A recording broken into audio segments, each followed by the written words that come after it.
Hi everybody and welcome to this tutorial on how to install pattern swatches into Adobe Illustrator Creative Cloud. So if you've downloaded one of my brushes or pattern packs from my Creative Market site, or indeed any pattern swatches from anywhere else you might have downloaded them, they usually come as a .ai file, so it makes it really simple to install the pattern files into your Adobe Illustrator. So first of all I'm going to go to File and then Open. I'm going to go into my pattern folder, so I'm just going to double click on this file here to install it.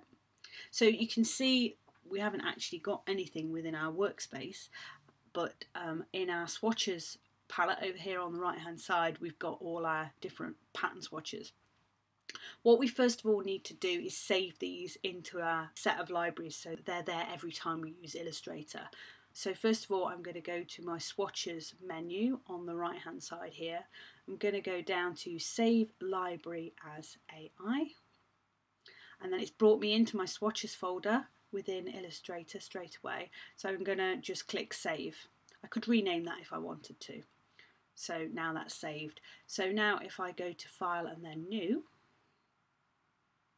and then open up a new document, you can see within my swatches palette I've just got all the default colours. My patterns aren't appearing there yet, so I need to go and open them. To do that, if you again go to your swatches menu on the right hand side, and then we need to scroll down to Open Swatch Library. So you can see in here you've got all the different swatch libraries already within Illustrator. But if I go down to user defined, so any swatch patterns that you may have downloaded online would appear in this user defined. Also, if you create any swatch libraries of your own or pattern libraries, that's where they're going to appear. So if I click on that one there, it's opened up in another window. So I can either use it from this sub window, or if I want them to appear in my swatch library over on the right hand side, if I select the first one and the last one and click Shift, you see they're all highlighted, and I can simply just drag and drop them into my library there like that. So once they're installed, they're really simple and easy to use and edit. So what I'm going to do is I'm just going to draw a hexagon shape here, and then I need to make sure that my fill is selected like that.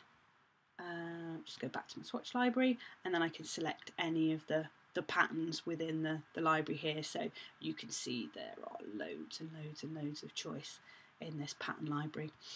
So if I want to change the size of this, once I've allocated it to a shape, if I just make the shape bigger or smaller, it will enlarge and shrink the pattern in proportion to the shape that I've created.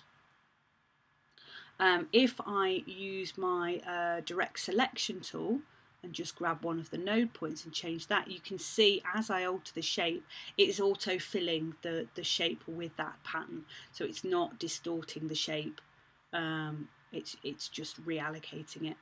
So they're also really simple to change the colour of as well. So once I've, if I select that shape, you'll be able to see in the swatch library here that that one with the white box around it is the pattern number 17 that I've got selected. So if I double click on that, it will bring up my pattern options window. So if I just take this copies here down to 1 to 1, you can just see the bit of the pattern that we're wanting to edit. So all I simply have to do is drag and select all of the part of the pattern, and then if I go up to my swatches here, I can change the colour like this. Or if I wanted to, I could go in and I could change,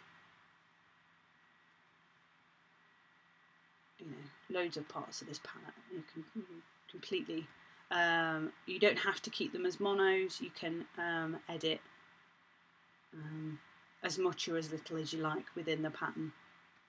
Now what I would recommend doing, rather than just clicking, so if we go up to the top left hand corner here, we've got our, if you click Done, that would save this pattern into the pattern library there, but it would override the original mono, the black one that we had before.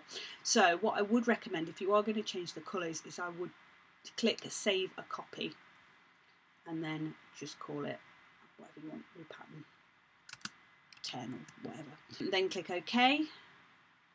Click Cancel when you're done. You can see now it has allocated another pattern in into the library there, but it has not changed the original one. So now all I have to do is select the object and select the new pattern. And I've got the new pattern there.